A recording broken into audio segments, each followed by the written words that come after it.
ये जो बजट है ये ना जीडीपी ग्रोथ, ना इन्वेस्टमेंट और ना रोजगार के लिए कुछ खास करता है। काश निर्मला सीतारमण जी ने अपना ही इकोनॉमिक सर्वे पढ़ा होता जो 2 दिन पहले रिलीज किया गया था। उसमें देश के सामने जो चुनौतियां हैं, हमारी अर्थव्यवस्था के सामने जो चुनौतियां हैं, विस्तार से उसका उल्लेख वहां उन्हें मिलता। इनमें से 10 मैं आपको संक्षिप्त में बताऊंगा। पहला है जो यूनाइटेड स्टेट्स द्वारा 50% टैरिफ जो हमारे देश पे लगा हुआ है, जिसका भारी असर हमारी एक्सपोर्ट्स पे पड़ रहा है। दूसरा, जो ट्रेड वॉर प्रेसिडेंट ट्रंप की नीतियों के कारण अब हर पूरे विश्व में फैल रहा है, उसका भारी असर हम पे पड़ रहा है। तीसरा, चीन के साथ जो ट्रेड डेफिसिट हमारा लगातार बढ़ता गया है और इस साल 116 बिलियन डॉलर्स तक पहुंच गया है, तो पूरी तरह इंपोर्ट्स चीन से भारत आ रही हैं। चौथा, जो हमारा इन्वेस्टमेंट रेट है जो 30% पे कई सालों से अटका हुआ है और जो प्राइवेट सेक्टर बिल्कुल इन्वेस्टमेंट नहीं कर रहा। आपको पता है कि काफी बहुत सारे सालों से हर बजट में कोई ना कोई घोषणा हुई है, पीएलआई, मेक इन इंडिया, आत्मनिर्भर भारत, लेकिन प्राइवेट इन्वेस्टमेंट लगातार 12% जीडीपी के रहा है। तो उनकी नीतियों का कोई इंपैक्ट नहीं है। तो हमें देखना है कि इस बार जो घोषणाएं हुई थी उनका क्या इंपैक्ट होता है। सिर्फ घोषणा पे चलने का से कुछ नहीं बदलेगा। इससे जुड़ा हुआ है एफडीआई और गिरता हुआ रुपया। लगातार रुपया गिरता हुआ दिख रहा है। एशिया का सबसे कमजोर करेंसी माना जाता है और इसका मुख्य कारण है कि पैसा बाहर जा रहा है। जो फॉरेन पोर्टफोलियो इन्वेस्टमेंट है, फॉरेन डायरेक्ट इन्वेस्टमेंट है, एक जमाना होता था कि पैसा भारत में आता है, लेकिन नेट एफडीआई अब बढ़ चुका है, नेगेटिव हो चुका है। और इसका कारण है, पहले जो निवेशक थे, इन्वेस्टर्स थे, वो भारत में इन्वेस्ट नहीं कर रहे थे। आपको मालूम है कि हर साल 4,000 से 5,000 high net worth individuals, dollar millionaires Dubai, Singapore, London में अपना रेजिडेंसी लेते हैं। अब उनके साथ उनका पैसा भी जाने लग गया है।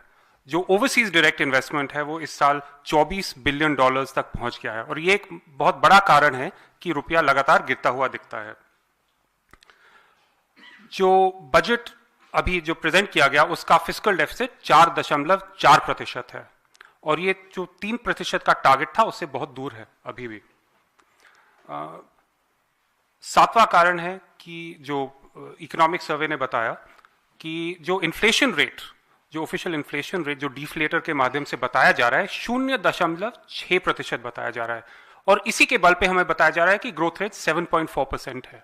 अब आप मुझे बताइए, इस देश में कौन सा घर है, कौन सा व्यक्ति है जिसका इन्फ्लेशन रेट 0%, 6% है, जिसको शिक्षा पे खर्चा करना है, स्वास्थ्य पे खर्चा करना पड़ रहा है, यातायात पे, खाने पीने पे 0.6% किसका अनुभव है, ये हमें दिखाना चाहिए। तो अगर इन्फ्लेशन रेट इससे ज्यादा है, इसका मतलब यही है, हो सकता है कि जो असली जीडीपी ग्रोथ रेट है वो 7.4% से कम है।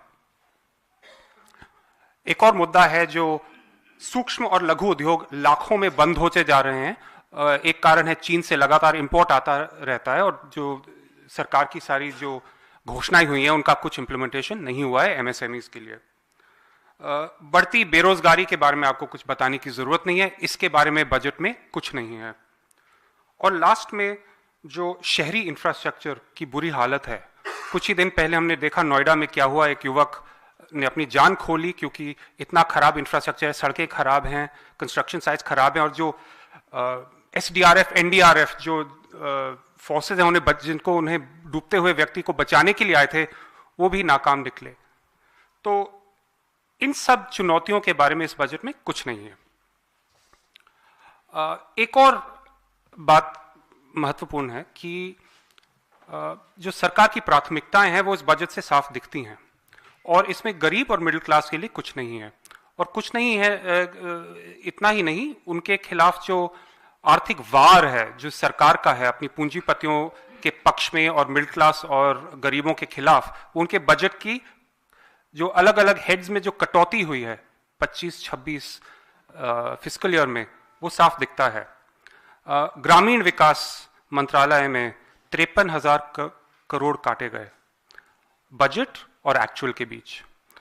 शहरी विकास में 40,000 करोड़, सामाजिक कल्याण 10,000 करोड़, कृषि 7,000 करोड़, शिक्षा 6,700 करोड़ और स्वास्थ्य 3,700 करोड़।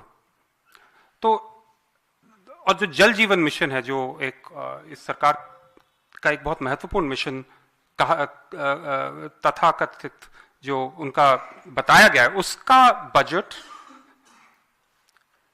67,000 करोड़ था और एक्चुअल इंप्लीमेंटेशन 17,000 करोड़ निकला है। तो आप साफ देख सकते हैं कि बजट जो काटा जा रहा है, कौन सी मिनिस्ट्रीज और कौन से हेड्स का काटा जा रहा है। तो एंड में मैं यही कहूंगा कि ये जो बजट है हमारी अर्थव्यवस्था के सामने चुनौतियों से निपटने के लिए कुछ नहीं करता, ना जीडीपी ग्रोथ के लिए, ना निवेश इन्वेस्टमेंट के लिए, और ना बेरोजगारी को खत्म करने के लिए, और इसलिए ये पूरी तरह फेल है। धन्यवाद। खबरों से खबरदार रहने के लिए चैनल को सब्सक्राइब करें और प्रेस करें बेल आइकन। भगत चंद्रा हॉस्पिटल विश्व की सभी आधुनिक और बुनियादी सुविधाओं से परिपूर्ण एक world class multi speciality hospital, Mahavir enclave Palam Dabri road पर स्थित साउथ वेस्ट दिल्ली का एकमात्र मल्टी स्पेशलिटी हॉस्पिटल, जहां 24 घंटे आपकी सेवा में उपलब्ध हैं वेल क्वालिफाइड डॉक्टर्स और हेल्पिंग स्टाफ। डॉक्टर CM भगत द्वारा स्थापित भगत चंद्रा हॉस्पिटल आपकी सेहत का ख्याल रखना ही इसकी प्राथमिकता है, वो भी अफोर्डेबल रेट्स में।